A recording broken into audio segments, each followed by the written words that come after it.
നിങ്ങളൊരു അക്കൗണ്ടൻറ്റോ ഓഡിറ്ററോ accounting സ്റ്റുഡൻറ്റോ finance മാനേജറോ അല്ലെങ്കിൽ ഈ അക്കൗണ്ടിങ് പ്രൊഫഷനിലുള്ള ഫിനാൻസ് പ്രൊഫഷനിലുള്ള ഒരാളാണോ? അങ്ങനെയാണെന്നുണ്ടെങ്കിൽ നിങ്ങൾ ഈ വീഡിയോ ഒരിക്കലും മിസ് ചെയ്യരുത്. നമ്മളുടെ ഈ ഒരു പ്രൊഫഷൻ, ഈ ഒരു അക്കൗണ്ടിങ് പ്രൊഫഷൻ വലിയ ഒരു ചേഞ്ചിലേക്കാണ് പോയിക്കൊണ്ടിരിക്കുന്നത്. വലിയൊരു ടേണിംഗ് പോയിന്റ് ആണ് നമ്മളുടെ ഈ പ്രൊഫഷനിൽ സംഭവിച്ചുകൊണ്ടിരിക്കുന്നത്. മറ്റൊന്നുമല്ല, ആർട്ടിഫിഷ്യൽ ഇൻ്റലിജൻസിൻ്റെ AI കടന്നുവരവോട് കൂടിയിട്ട് ഒരുപാട് പ്രൊഫഷൻസും ഒരുപാട് ഇൻഡസ്ട്രീസും ആർട്ടിഫിഷ്യൽ ഇൻ്റലിജൻസിൻ്റെ ആ ഒരു കടന്നുവരവ് എഫക്റ്റ് ചെയ്തിട്ടുണ്ട്. അപ്പോൾ നമ്മളുടെ AI ഈ അക്കൗണ്ടിങ് പ്രൊഫഷനിൽ എങ്ങനെയാണ് ഇമ്പാക്റ്റ് ഉണ്ടാക്കുന്നത്, നിങ്ങളൊരു അക്കൗണ്ടൻ്റ് ആയിട്ട് മാറിയില്ലെങ്കിൽ എന്താണ് സംഭവിക്കുന്നത് എന്നാണ് നമ്മൾ ഇന്ന് ഡിസ്കസ് ചെയ്യുന്നത്. ഈ ലോകത്തുള്ള അക്കൗണ്ടൻറ്റുകളെ ഇന്ന് നമുക്ക് രണ്ടായിട്ട് തരംതിരിക്കാം. അതായത് ഒന്ന് അറിയുന്ന അല്ലെങ്കിൽ ആർട്ടിഫിഷ്യൽ ഇൻ്റലിജൻസ് അറിയുന്ന യൂസ് ചെയ്യുന്ന അക്കൗണ്ടൻറ്റുകൾ, മറ്റൊന്ന് യൂസ് ചെയ്യാത്ത, അതായത് ആർട്ടിഫിഷ്യൽ ഇൻ്റലിജൻസ് ടൂളുകളോ അങ്ങനെയുള്ള ടെക്നോളജികളോ ഒന്നും യൂസ് ചെയ്യാത്ത അക്കൗണ്ടൻറ്റുകൾ. അങ്ങനെ രണ്ട് തരത്തിലുള്ള അക്കൗണ്ടൻസുകളാണ് ഇന്ന് ഈ ലോകത്തിൽ നിലവിലുള്ളത്. നമ്മൾ മുൻപൊരു ഡിജിറ്റൽ ഡിവൈഡിനെ കുറിച്ചൊക്കെ കേട്ടിട്ടുണ്ട്. അതായത് കമ്പ്യൂട്ടർ അറിയുന്ന ഒരു കൂട്ടം ആളുകൾ അല്ലെങ്കിൽ കമ്പ്യൂട്ടർ അറിയാത്ത ഒരു കൂട്ടം ആളുകൾ.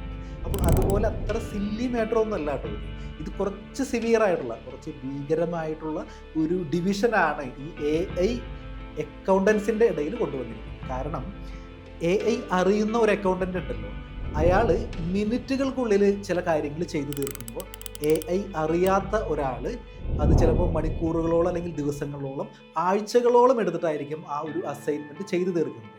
അപ്പം അറിയുന്ന ആൾ ഒരു ലൈറ്റിൻ്റെ സ്പീഡിൽ കാര്യങ്ങൾ ചെയ്യുന്നു, മറ്റേ ആൾ വളരെ സ്ലോവിൽ ആൾക്ക് കാര്യങ്ങൾ ട്രഡീഷണലായിട്ട് ചെയ്യുന്ന പോലെ ആൾക്ക് ചെയ്യാനായിട്ട് സാധിക്കുന്നു. അപ്പോൾ പതുക്കെ ഈ ഒരു സ്പീഡ് കൊണ്ട് തന്നെ അറിയാത്ത അക്കൗണ്ടൻസുകൾ സ്ലോലി ഫീൽഡ് ഔട്ട് ആയി പോകാനായിട്ട് സാധ്യതയുണ്ട്. അപ്പോൾ നമ്മൾ ഡിസ്കസ് ചെയ്യുമ്പോൾ ഈ അക്കൗണ്ടൻ്റ് ആരാണ് എന്ന് നിങ്ങൾക്ക് ചിലപ്പോൾ ഒരു സംശയം വരാം. അതായത് ഒരു റോബോട്ടാണോ അല്ലെങ്കിൽ കോഡിംഗ് ഒക്കെ പഠിച്ചിട്ടുള്ള, അതായത് സോഫ്റ്റ്വെയർ എഞ്ചിനീയറിംഗ് ഒക്കെ അറിയാവുന്ന ഒരു അക്കൗണ്ടൻ്റ് ആണോ എന്നൊക്കെ സംശയം വരാം. പക്ഷെ അങ്ങനെയൊന്നുമല്ല.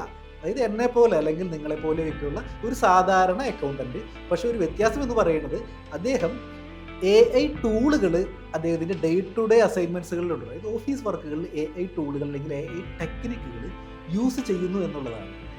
നമ്മുടെ ഡേ ടു ഡേ കാര്യങ്ങൾ, നമ്മളിപ്പോൾ ഒരു ബുക്സ് ഓഫ് അക്കൗണ്ട്സ് ഉണ്ടാക്കുന്നു, അല്ലെങ്കിൽ GST റിട്ടേൺസ് ഫയൽ ചെയ്യുന്നു, ഇൻകം ടാക്സ് റിട്ടേൺസിൻ്റെ സ്റ്റേറ്റ്മെൻറ്റ്സ് അല്ലെങ്കിൽ കമ്പ്യൂട്ടേഷൻസ് എടുക്കുന്നു. അപ്പോൾ ഇതുപോലെയുള്ള ഡേ ടു ഡേ കാര്യങ്ങളിലൊക്കെ, ഓഡിറ്റ് അല്ലെങ്കിൽ അക്കൗണ്ടിങ് വർക്കുകൾ, ഇതുപോലുള്ള ഡേ ടു ഡേ കാര്യങ്ങളിലൊക്കെ ഇൻ്റഗ്രേറ്റ് ചെയ്തുകൊണ്ട് കാര്യങ്ങൾ ചെയ്യുന്ന ഒരു അക്കൗണ്ടൻ്റ് ആണ് അക്കൗണ്ടൻ്റ് എന്ന് പറയുന്നത്. നമ്മളുടെ അക്കൗണ്ടിങ് പ്രൊഫഷൻ ഫേസ് ചെയ്യുന്ന 3 ചലഞ്ചുകൾ ഞാനൊന്ന് പറയാം. അതായത് ഫസ്റ്റ് വൺ എന്ന് പറയുന്നത് നമ്മളുടെ ഈ ലോ, അതായത് നമ്മുടെ അക്കൗണ്ടിങ് പ്രൊഫഷനുമായിട്ട് ബന്ധപ്പെട്ടിട്ടുള്ള ടാക്സ് ലോസ്, അതായത് ഇപ്പോൾ GST ആവട്ടെ ഇൻകം ടാക്സ് ആവട്ടെ, മെയിൻ ആയിട്ടുള്ള 2 ലോകൾ. അപ്പോൾ ഇതെപ്പോഴും ഇങ്ങനെ മാറിക്കൊണ്ടിരിക്കുകയാണ്. അതായത് പുതിയ സർക്കുലർ വരുന്നു, നോട്ടിഫിക്കേഷൻസ് വരുന്നു. ഇപ്പോൾ ഇൻകം ടാക്സിൻ്റെ കാര്യത്തിലാണെന്നുണ്ടെങ്കിൽ നമ്മുടെ 1961 ആക്ട് തന്നെ മാറി പുതിയ ആക്ട് വരാനായിട്ട് പോവുകയാണ്. ഇൻകം ടാക്സ് ആക്ട് 2025 വരാനായിട്ട് പോവുകയാണ്.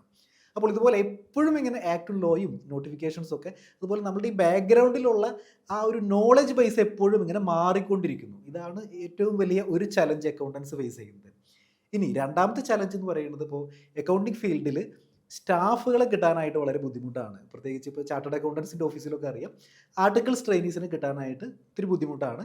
ഈവൻ ടാക്സ് പ്രാക്ടീഷണറുടെ അടുത്തായാൽ പോലും ഈ ഒരു ഫീൽഡിൽ ഒരു അത്യാവശ്യം ഒരു നോളജുള്ള അല്ലെങ്കിൽ ഒരു കാപ്പബിലിറ്റി ഉള്ള കുട്ടികൾ അല്ലെങ്കിൽ സ്റ്റാഫിനെ കിട്ടുക എന്ന് പറയുന്നത് ഇത്തിരി ബുദ്ധിമുട്ടുള്ളൊരു കാര്യമാണ്. പ്രത്യേകിച്ച് ഇപ്പോൾ ഒരുപാട് കുട്ടികളൊക്കെ വിദേശത്തേക്കൊക്കെ മൈഗ്രേറ്റ് ചെയ്തുകൊണ്ടിരിക്കുകയാണ്. ഇനി മൂന്നാമത്തെ ഒരു ചലഞ്ച് എന്ന് പറയുന്നത്, കാര്യങ്ങൾ എങ്ങനെയൊക്കെയാണ്, അതായത് നമ്മളുടെ ടാക്സും ലോയൊക്കെ എപ്പോഴും ഇങ്ങനെ മാറിക്കൊണ്ടിരിക്കുകയാണ്. ഇനി നമുക്ക് സ്റ്റാഫിനൊക്കെ കിട്ടാനായിട്ട് ഇത്തിരി ബുദ്ധിമുട്ടാണ്. എന്നിരുന്നാൽ പോലും ക്ലയൻറ്റിൻ്റെ ഭാഗത്തു നിന്നുള്ള ഡിമാൻഡുകൾ ഉണ്ടല്ലോ, അതായത് അവരുടെ ഭാഗത്തു നിന്നുള്ള ഡിമാൻഡുകൾ എപ്പോഴും ഇങ്ങനെ എവർ ഇൻക്രീസിങ് ആയിക്കൊണ്ടിരിക്കുകയാണ്. അതായത് എല്ലാ കാര്യങ്ങൾക്കും നമ്മുടെ ഇവിടെ അക്കൗണ്ടൻസിൻ്റെ ഓഫീസിന്, അതായത് പ്രത്യേകിച്ച് ഒരു സ്മോൾ ആൻഡ് മീഡിയം പ്രാക്ടീഷണറുമായിട്ട് ബന്ധപ്പെട്ട് നിൽക്കുന്ന ഫയലുകൾ ഒരു സ്മോൾ ആൻഡ് മീഡിയം ഫയലുകളായിരിക്കും. അപ്പോൾ അവർക്ക് പ്രത്യേകിച്ച് അപ്പുറത്തെ സൈഡിൽ ഒരു ബാക്ക് ഓഫീസ് സപ്പോർട്ടിന് പലപ്പോഴും ഒരു ബാങ്കിലേക്കുള്ള ഒരു ലെറ്റർ കൊടുക്കണം, അല്ലെങ്കിൽ കുറേ ഡോക്യുമെൻറ്റ്സുകൾ പ്രിപ്പയർ ചെയ്യണം, കവറിങ് ലെറ്റർ, അല്ലെങ്കിൽ ഒരു കമ്പ്യൂട്ടേഷൻ പ്രിപ്പയർ ചെയ്യണം. അപ്പോൾ ഇതിനൊക്കെ എപ്പോഴും ഒരു അക്കൗണ്ടൻസിന് ഓഫീസിനെ ഡിപ്പെൻഡ് ചെയ്തുകൊണ്ടാണ് ഒരുമാതിരിപ്പെട്ട ഓൾമോസ്റ്റ് ക്ലയൻസുകളൊക്കെ അവിടെ നിൽക്കുന്നത്. അപ്പോൾ ഇവരെ എപ്പോഴും ഇങ്ങനെ സർവ് ചെയ്തുകൊണ്ടിരിക്കണം. അതായത് റെഗുലർലി ഉള്ള വർക്കുകൾക്ക് മാറ്റി നിർത്തി കഴിഞ്ഞാൽ തന്നെ വീണ്ടും ഒരുപാട് ഡിമാൻഡ്സുകൾ ക്ലയൻസിൻ്റെ ഭാഗത്തു നിന്ന് വരും. അപ്പോൾ എങ്ങനെയാണ് ഇതുപോലെയുള്ള ചലഞ്ചസ് ഒരു അക്കൗണ്ടൻറ്റ് സോൾവ് ചെയ്യുന്നത് എന്ന് നമുക്ക് നോക്കാം. മാത്രമല്ല, നമ്മൾ വെച്ചിട്ട്, ആർട്ടിഫിഷ്യൽ ഇൻ്റലിജൻസ് വെച്ചിട്ട് നിങ്ങളുടെ ഓഫീസിലെ ടാസ്കുകൾ എങ്ങനെ നമുക്ക് സിമ്പിളായിട്ട് മിനിറ്റുകൾക്കുള്ളിൽ ചെയ്ത് തീർക്കാം എന്ന് നമുക്ക് നോക്കാം. നമ്മളൊരു യൂസ് കേസ് ടെസ്റ്റ് ചെയ്യുന്നത് വളരെ കോമൺ ആയിട്ട് നമ്മൾ ഓഫീസിൽ ചെയ്യുന്ന ഒരു അസൈൻമെൻ്റ് ആണ്. ഒരു GSTR 3B റിട്ടേൺ ഫയൽ ചെയ്യണം. അപ്പോൾ സെയിൽ ഡാറ്റയുണ്ട്, പർച്ചേസ് ഡാറ്റയുണ്ട്, ഇൻപുട്ടിൻ്റെ ഡാറ്റ, അതുപോലെ തന്നെ ഔട്ട്വേർഡ് ടാക്സ് ലയബിലിറ്റിയുടെ ഡാറ്റയുണ്ട്. അപ്പോൾ ഈ ഒരു ഡാറ്റയിൽ നിന്ന് നമുക്ക് GSTR 3B ഫോർമാറ്റിൽ നമുക്ക് ഒരു റിട്ടേൺ നമുക്ക് എറൈവ് ചെയ്യണം. അപ്പോൾ നമ്മൾ ജസ്റ്റ് ഈ ഡാറ്റ കോപ്പി ചെയ്യുന്നു, സെയിലിൻ്റെ പർച്ചേസിൻ്റെ ഡാറ്റ കോപ്പി ചെയ്യുന്നു. നമ്മൾ ജസ്റ്റ് ഇവിടെ നമ്മുടെ പ്ലാറ്റ്ഫോമിൽ നമ്മൾ ഗ്രോക്ക് എന്നുള്ളൊരു പ്ലാറ്റ്ഫോമാണ് യൂസ് ചെയ്യുന്നത്. ജസ്റ്റ് നമ്മൾ പ്രോംപ്റ്റ് കൊടുത്ത് പ്രിപ്പയർ GSTR 3B. അപ്പോൾ വെറും ഒരു 10-20 സെക്കൻഡിൻ്റെ ഉള്ളിലാണ് നമ്മുടെ GSTR 3B ജനറേറ്റ് ചെയ്തത്. നമ്മൾ ഗ്രോക്ക് എന്നുള്ളൊരു പ്ലാറ്റ്ഫോമാണ് യൂസ് ചെയ്തത്. അടുത്തായി നമ്മുടെ കയ്യിലൊരു ട്രയൽ ബാലൻസ് ഉണ്ട് with adjustment entry, closing stock, prepaid, insurance, salary payable. അപ്പോൾ ഇതിൽ നിന്ന് നമുക്കൊരു ബാലൻസ് ഷീറ്റും trading and profit and loss account ഉണ്ടാക്കണം. നമ്മൾ ജസ്റ്റ് കോപ്പി ചെയ്യുന്നു, ChatGPT അല്ലെങ്കിൽ അതുപോലുള്ള പ്ലാറ്റ്ഫോമിൽ പേസ്റ്റ് ചെയ്യുന്നു. Gross profit 5.80 lakhs, net profit 6.23 lakhs, balance sheet 15.32 lakhs. അപ്പോൾ വെറും ഒരു മിനിറ്റിൽ താഴെയാണ് നമുക്ക് ബാലൻസ് ഷീറ്റും P&L ഒക്കെ ഉണ്ടാക്കാനായിട്ട് വേണ്ടി വന്നത്. സാധാരണ നമ്മൾ ട്രഡീഷണൽ ആയിട്ട് വരുന്ന നമ്മുടെ ഒരു ഇൻകം ടാക്സ് നോട്ടീസ് അല്ലെങ്കിൽ GSTയുടെ നോട്ടീസ്, അതിനൊക്കെ ഒരു റിപ്ലൈ കൊടുക്കാനായിട്ട് നോർമലി നമ്മൾ ചിലപ്പോൾ ഒരു ഹാഫ് ഡേ അല്ലെങ്കിൽ ഒരു ഫുൾ ഡേ ഒക്കെ നല്ല കറക്റ്റായിട്ട് ഡ്രാഫ്റ്റ് ചെയ്തിട്ടുള്ള റിപ്ലൈ കൊടുക്കാനായിട്ട് ചിലപ്പോൾ നമുക്ക് വേണ്ടി വന്നേക്കാം. AI വെച്ചിട്ട്, ആർട്ടിഫിഷ്യൽ ഇൻ്റലിജൻസ് വെച്ചിട്ട് നിങ്ങൾ ചെയ്യുകയാണെന്നുണ്ടെങ്കിൽ വിത്ത് കേസ് ലോസ് അല്ലെങ്കിൽ സെക്ഷൻസ്, നോട്ടിഫിക്കേഷൻസ്, സർക്കുലറൊക്കെ റെഫർ ചെയ്തുകൊണ്ട് തന്നെ മിനിറ്റുകൾക്കുള്ളിൽ നിങ്ങൾക്ക് ഒരു റിപ്ലൈ തയ്യാറാക്കാനായിട്ട് പറ്റും. മാത്രമല്ല, ഇപ്പോൾ നമ്മൾ ഒരു ബുക്സ് ഓഫ് അക്കൗണ്ട്സ് ആണ് പ്രിപ്പയർ ചെയ്യണമെന്ന് വിചാരിക്കും. നമ്മൾ ബാങ്ക് സ്റ്റേറ്റ്മെൻറ്റിൽ നമുക്കൊരു ഓട്ടോമാറ്റിക്കായിട്ട് ബുക്സ് ഓഫ് അക്കൗണ്ട്സ് പ്രിപ്പയർ ചെയ്യാനായിട്ട് AI വെച്ചുകൊണ്ട് സാധിക്കും. ഇതുപോലെ AI വെച്ചുകൊണ്ട് ചെയ്യാൻ കിട്ടുന്ന വളരെ സ്പീഡിലി തന്നെ ചെയ്യാൻ പറ്റുന്ന ഒരുപാട് ഏരിയ നമ്മുടെ ഡേ ടു ഡേ പ്രാക്ടീസിൽ തന്നെയാണ്. ഇപ്പോൾ നിങ്ങളുടെ GST റിട്ടേൺസിൻ്റെ പ്രിപ്പറേഷൻസ് അല്ലെങ്കിൽ 3B ഫയലിംഗ് അല്ലെങ്കിൽ GSTR 2A 3B റീകൺസിലിയേഷൻ, ഒരുപാട് റീകൺസിലിയേഷൻസ് നമ്മുടെ പ്രൊഫഷനിൽ വരുന്നുണ്ട്. ഇപ്പോൾ ബാങ്ക് റീകൺസിലിയേഷൻ, അതായത് 2 ലെഡ്ജറുകളുണ്ട് അല്ലെങ്കിൽ 2 സെറ്റ് ഓഫ് ഡോക്യുമെൻറ്റ്സുകൾ ഉണ്ട്. അപ്പോൾ ഇതിന് റീകൺസീൽ ചെയ്യാനായിട്ട്, മിനിറ്റുകൾക്കുള്ളിൽ റീകൺസീൽ ചെയ്യാനായിട്ട് നിങ്ങൾക്ക് AI വെച്ചുകൊണ്ട് സാധിക്കും.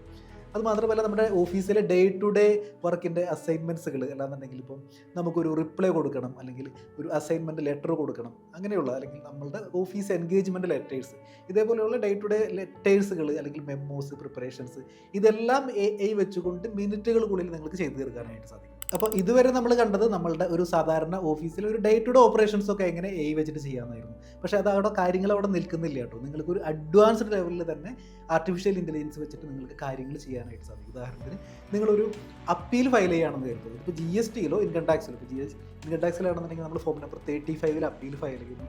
അപ്പോൾ അതിൻ്റെ സ്റ്റേറ്റ്മെൻറ്റ് ഓഫ് ഫാക്ട്സ് എടുക്കാനായിട്ട് അല്ലെങ്കിൽ ഒരു ഗ്രൗണ്ട്സ് ഓഫ് അപ്പീൽ ഡ്രാഫ്റ്റ് ചെയ്യാനായിട്ട്, ഇൻക്ലൂഡിങ് സെക്ഷൻസ്, കേസ് ലോസ് അല്ലെങ്കിൽ അതിൻ്റെ റെഫറൻസുകളൊക്കെ വെച്ചിട്ട് വളരെ മനോഹരമായിട്ടുള്ള ഒരു അപ്പീൽ ഫയൽ ചെയ്യാനായിട്ട് വിത്തിൻ മിനിറ്റുകൾക്കുള്ളിൽ നിങ്ങൾ കൃത്യമായിട്ടുള്ള പ്രോംപ്റ്റുകളാണ് കൊടുക്കുന്നത്, റെഫറൻസുകളാണ് കൊടുക്കുന്നതെങ്കിൽ മിനിറ്റുകൾക്കുള്ളിൽ നിങ്ങൾക്ക് അപ്പീൽ ഡ്രാഫ്റ്റ് ചെയ്യാനായിട്ട് സാധിക്കും. അതുപോലെ തന്നെ GSTയിലെ അപ്പീലുകൾ. ഇനി ഇത് മാത്രമല്ല, ഒരു അഡ്വാൻസ്ഡ് ലെവലിൽ നിങ്ങൾ പോകുകയാണെന്നുണ്ടെങ്കിൽ നിങ്ങൾക്ക് ഇപ്പോൾ പുതിയ ഇൻകം ടാക്സ് ആക്ട് വരികയാണ്. അപ്പോൾ നിങ്ങൾക്കൊരു സെക്ഷൻ വൈസ് അനാലിസിസ് നടത്തണം. പഴയ ആക്ടിൽ എന്താ പറഞ്ഞിരിക്കുന്നത്, പുതിയ ആക്ടിൽ എന്താണ് പറഞ്ഞിരിക്കുന്നത്, എന്താണ് ഡിഫറൻസ്, ഒരു ഇൻഡെപ്ത് ആയിട്ട് നിങ്ങൾക്കൊരു അനാലിസിസ് നടത്തണം എന്ന് കരുതും. അങ്ങനെയാണെന്നുണ്ടെങ്കിൽ പോലും നമ്മുടെ ഈ AI വെച്ചിട്ട് നമുക്ക് ചെയ്യാനായിട്ട് സാധിക്കും. അതുമാത്രമല്ല, നിങ്ങൾക്കൊരു പ്രൊഫഷണൽ ഒപ്പീനിയൻ, അതായത് നിങ്ങളൊരു പ്രൊഫഷൻ എന്നുള്ള നിലയിൽ നിങ്ങൾക്കൊരു പ്രത്യേക കാര്യത്തിൽ നിങ്ങൾക്കൊരു ഒപ്പീനിയൻ പറയാനുണ്ട്. അപ്പോൾ ഒരു വളരെ ഡീറ്റെയിൽ ആയിട്ടുള്ള ഒരു അനാലിസിസ് നടത്തിയിട്ട് എന്താണ് ആസ് എ ചാർട്ടേഡ് അക്കൗണ്ടൻറ്റ് അല്ലെങ്കിൽ ആസ് എ പ്രൊഫഷൻ ഇതിൻ്റെ ഒരു ഒപ്പീനിയൻ എന്തായിരിക്കും എന്ന് ചോദിക്കാനായിട്ട് സാധിക്കും. നിങ്ങൾക്കൊരു അക്കൗണ്ടിങ് സ്റ്റാൻഡേർഡിൻ്റെ അപ്ലിക്കബിലിറ്റി വേണമെന്നുണ്ടെങ്കിൽ ചെക്ക് ചെയ്യാനായിട്ട് കഴിയും.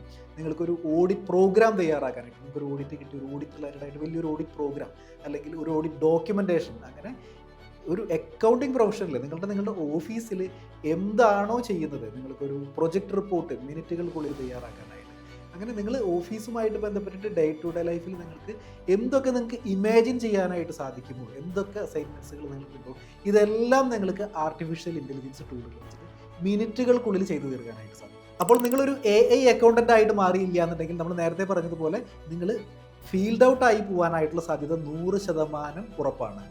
കാരണം AI അറിയാവുന്ന ഒരാൾ ഇപ്പുറത്തെ സൈഡിൽ വളരെ സ്പീഡിൽ, ലൈറ്റിൻ്റെ സ്പീഡിൽ കാര്യങ്ങൾ ചെയ്യുമ്പോൾ AI യൂസ് ചെയ്യാത്ത ഒരാൾ ട്രഡീഷണൽ ആയിട്ടുള്ളൊരു ഫോർമാറ്റിൽ ആ ഒരു സ്ലോ സ്പീഡിൽ കാര്യങ്ങൾ ചെയ്യുമ്പോൾ തീർച്ചയായിട്ടും ആളുകൾ പ്രിഫർ ചെയ്യുന്നത് ഇപ്പോഴത്തെ AI അക്കൗണ്ടൻറ്റിനെ ആയിരിക്കും.